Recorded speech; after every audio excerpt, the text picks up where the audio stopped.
Oi, pessoal, tudo bem? Espero que vocês estejam super bem, felizes junto com seus familiares.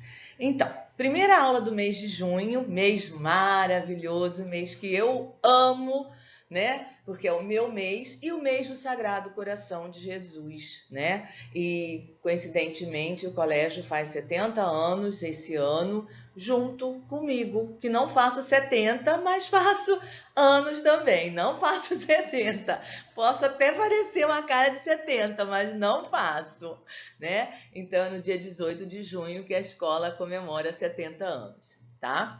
Bom, pessoal, mês de junho continuamos com o capítulo 5, Roma, tá? Antes que eu comece a aula, deixa eu falar para vocês o seguinte: tudo que vocês nos perguntam, ou para a professora Cássia ou para mim, a gente tende a responder imediatamente. Se a gente não responde imediatamente, pode ter certeza que a gente ou não visualizou ou a gente está fazendo outras coisas, porque são muitas atividades que a gente tem que realizar, né? Não estamos em casa sim, porém trabalhando também, tá? Então vamos lá. Capítulo 5, página 96, isso, 96, a gente viu na aula passada, a última aula do mês de maio, né? E a gente viu o que de Roma. Essa foto que vocês estão vendo é do Coliseu, existe sim, tá lá, assim, em ruínas, né? Mas foi muito importante para os romanos, principalmente na antiguidade, tá?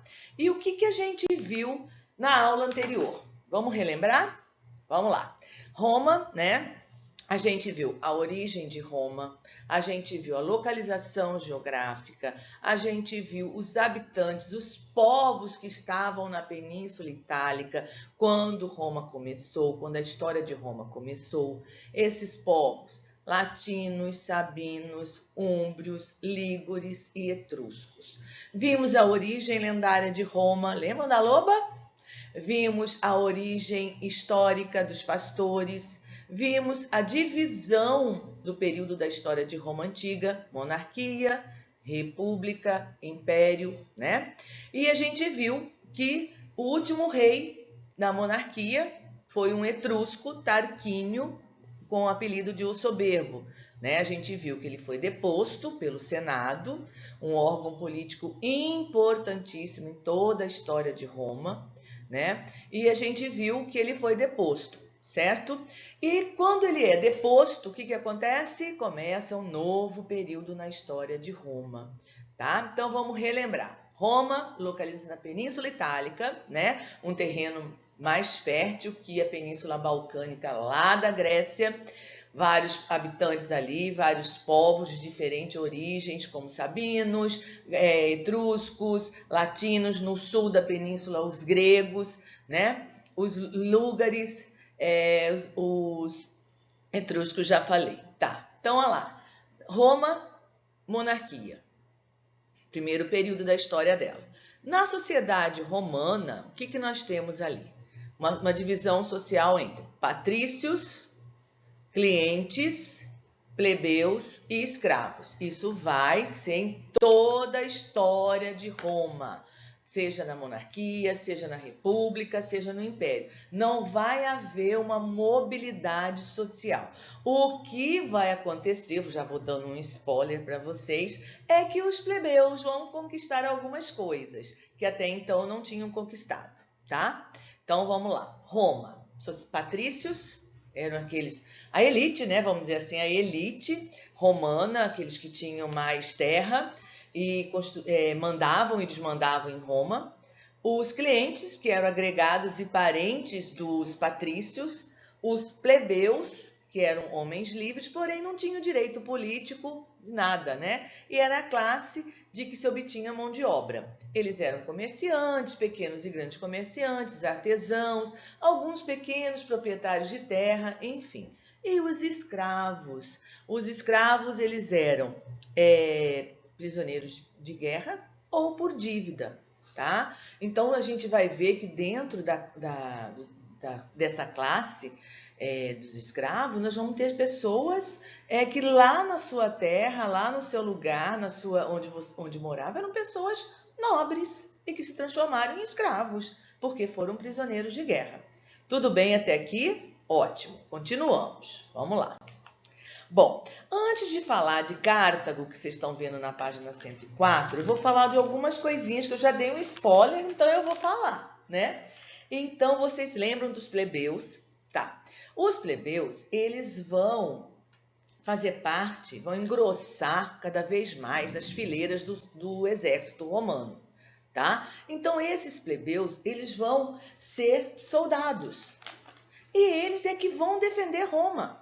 Então, eles falam, peraí, mas eu vou defender Roma e eu não tenho direito a nada. Eu não posso opinar pela vida em Roma, eu não posso opinar pelo que vai acontecer na cidade, nada disso, né? Eles também vão falar, peraí, eu só fico com a dureza, eu só fico na guerra, não tenho direito nenhum. Aí o que acontece? Os senadores, com medo de que eles não defendessem mais Roma, das cidades vizinhas, de outros povos, resolveram criar um cargo. Na página 102, vocês vão ouvir em negrito, vão ler em negrito, tribuno da plebe, que vai ser um cargo político a fim de defender os plebeus, tá? Dentro do Senado vão ter o tribuno da plebe, que vai ser composto pelos plebeus, lógico, né? Que vai defender os interesses dos plebeus, tá? Mais uma conquista dos plebeus, as leis das 12 tábuas. O que é isso, gente? 12 tábuas de leis? Não. Olha só, as leis lá em Roma, elas não eram escritas, elas eram só faladas e passava de geração para geração. Gente, o que não é escrito não é falado, não é verdade? Então, a classe alta vai sempre estar em privilégio, porque não tem nada escrito, não tem nada registrado. Então, os plebeus começaram a exigir esse tipo de lei. E eles vão conseguir. São as leis das 12 tábuas. A partir de agora, essas leis vão ser escritas.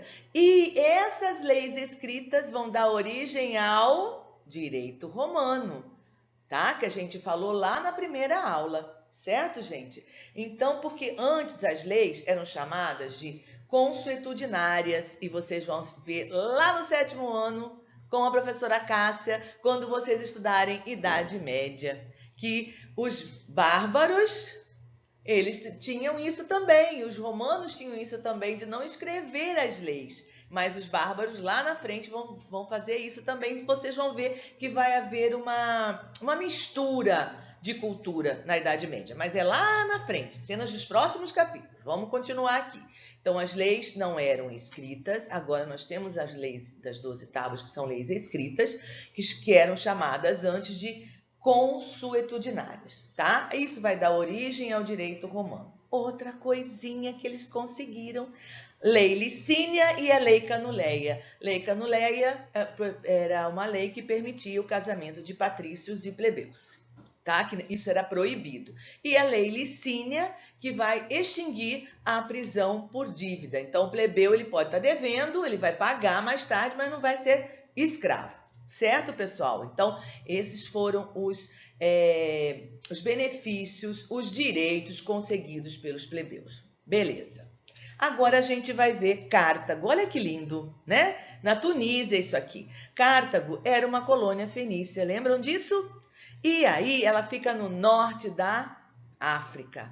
E o que vai acontecer? Os romanos vão querer se apossar dessa colônia, porque eles querem o controle do mar Mediterrâneo, o controle do comércio no mar Mediterrâneo. Tá certo, pessoal? Isso aí vai dar origem, essas briguinhas, essas intrigas, vai dar origem às guerras púnicas, que estão na página 104. Mas, professora, não era cartagineses contra romanos? Por que chama púnicas? Porque os romanos chamavam os cartagineses de púnicos. Em latim tem puniti, puniti. E não é italiano, mas é latim, puniti e púnico. Por isso, guerras púnicas. Foram 3, tá, moçada? Foram 3 guerras púnicas. Mas qual é a causa, professora, dessas guerras púnicas? O controle do comércio do mar Mediterrâneo. Eu não disse na primeira aula que Roma era uma bota chutando uma ilha? A Sicília? Eles já conquistaram a Sicília, já conquistaram Corinto, faltava Cartago, que fica no norte da África. Então foram 3 guerras púnicas, tá? A primeira guerra púnica eles conquistaram Córcega, Sardenha e por último a Sicília. Na segunda guerra púnica eles vão até a Península Ibérica, tá? Através ali da África, da Celta, etc. E a terceira guerra púnica foi quando eles tomam mesmo Cartago. E aí Cartago passa a ser do domínio romano. Guerras púnicas, Roma e Cartago, tá? Pelo controle do comércio do mar Mediterrâneo. Certo, pessoal? Espero que esteja tudo tranquilo até agora. Tá. Bom, gente, quais foram as consequências dessa guerra? Primeiro, fim do domínio do mar Mediterrâneo. Vocês vão ver em alguns livros, em alguns textos, que os romanos falavam Mare Nostrum. O Mare Nostrum, em latim, significa o mar é nosso, porque os romanos passaram a dominar todo o mar Mediterrâneo. Bom, então o domínio de Roma sobre o mar Mediterrâneo é uma consequência. Aumento do poder político e econômico de Roma, né? Impulso para novas conquistas territoriais dos romanos, aumento do número de escravos e da população nas cidades de Roma.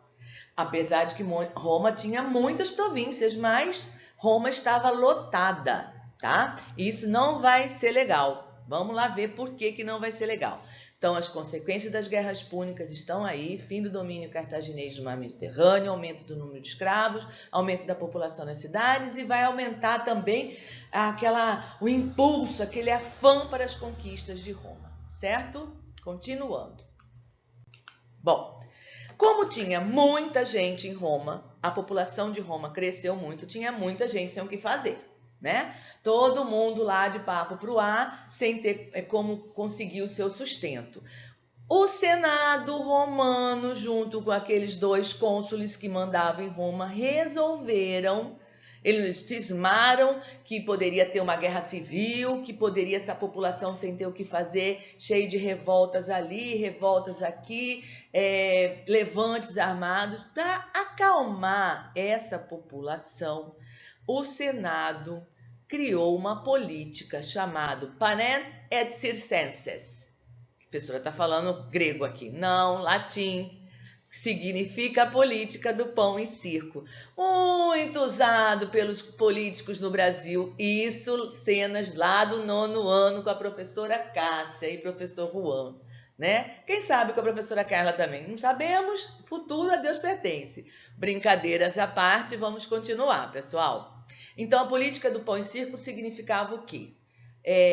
O Senado oferecia cereais, pães e trigo para a população de graça, 0,800 na faixa, e espetáculos naquele lugar que eu mostrei para vocês no Coliseu, que vocês estão vendo nessa figura aqui embaixo.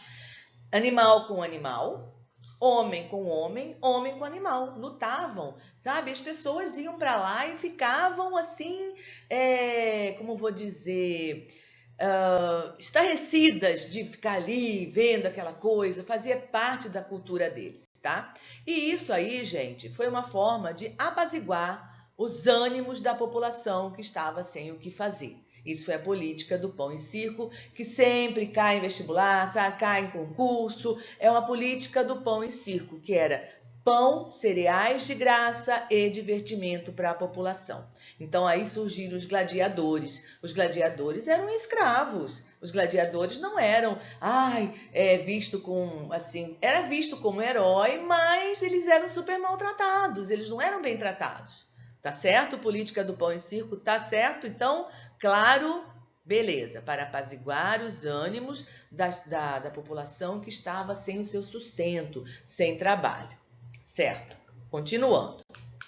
Bom, gente, em 73 a.C. até 71, ocorreu uma de muitas rebeliões contra a injustiça do dia a dia, né? E surgiu um cara chamado Espartaco, ele era da Trácia, que hoje seria Turquia, Bulgária, se não me falha a memória.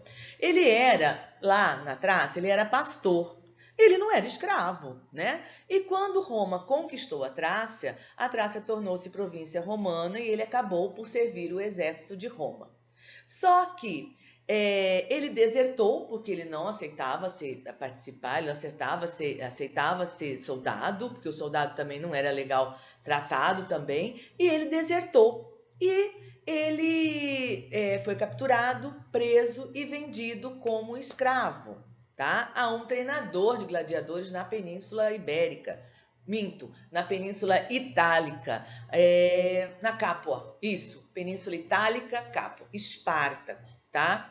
Bom, como eram escravos, gladiadores, como eu falei para vocês anteriormente, eles eram muito maltratados. Eles passavam situações desumanas, eles eram severamente maltratados. Se vocês assistirem um filme que eu vou indicar para vocês, vocês vão ver isso, né? E eles uma noite, né, Espartaco não aceitando essa situação, eles e cerca de 70 gladiadores fugiram e roubaram as armas do exército.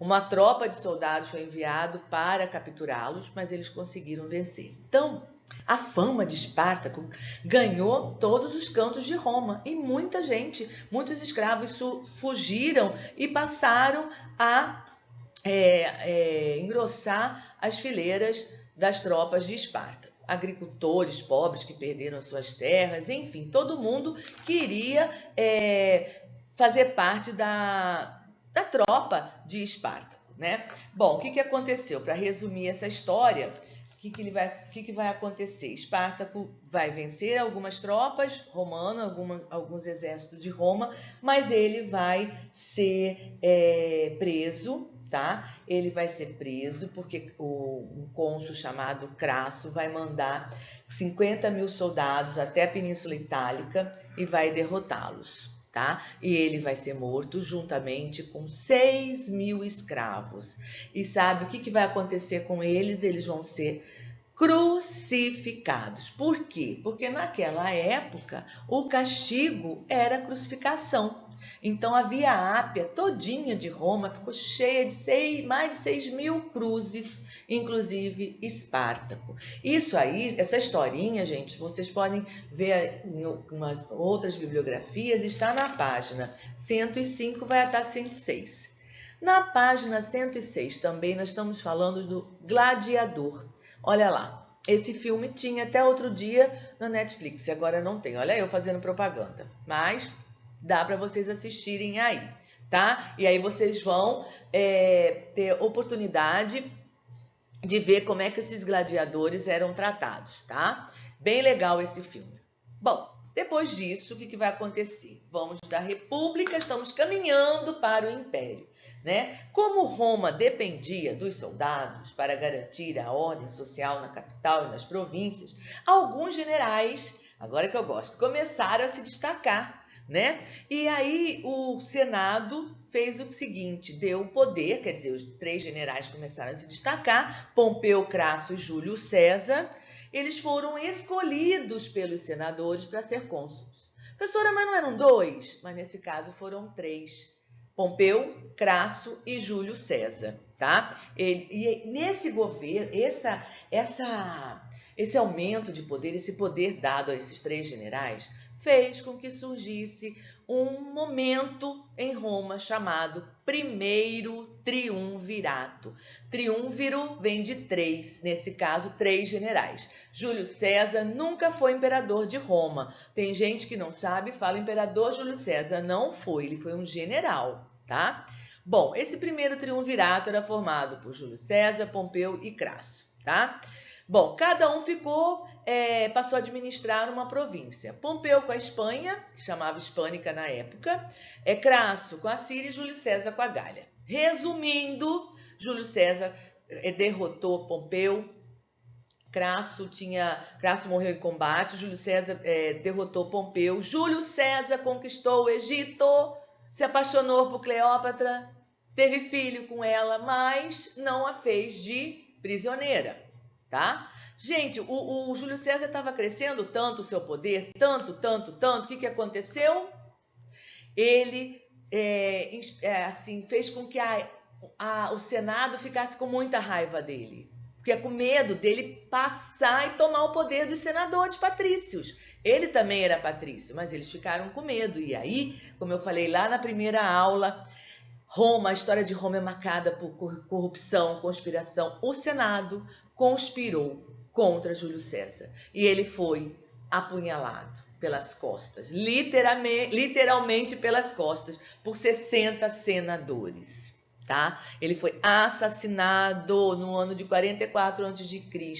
Ele foi muito legal. Ele era um ditador? Ele era ditador, mas ele fez várias mudanças em Roma, que beneficiou uma classe que estava jogada às traças, vamos dizer assim, sem emprego, sem nada. E aí, com a morte de Júlio César, entra o segundo triunvirato, que é Marco Antônio, que era sobrinho adotivo de César, de Júlio César, Otávio Augusto e Lépido, Marco Antônio, Otávio e Lépido, que vão formar o segundo triunvirato, tá? A cada um coube uma parte do império e eles ficaram no poder durante 5 anos. Eles estavam sempre reeleitos. Aqui tem uma historinha da Pax Romana, no ano de 27 a.C., mas esse aí já é a cena dos próximos capítulos, tá bom, gente? Não esquecemos, primeiro triunvirato, 3 pessoas, Júlio César, Pompeu e Crasso. Segundo triunvirato, Marco Antônio, Otávio e Lépido. Vou contar uma história para vocês. Marco Antônio também vai se apaixonar pela Cleópatra também. Cenas dos próximos capítulos. Atividade, moçada. Página 104, História em Interação. 108, Conhecimento em Ação. 1 e 3, o 2 não precisa fazer. Um beijo, até amanhã, até a próxima.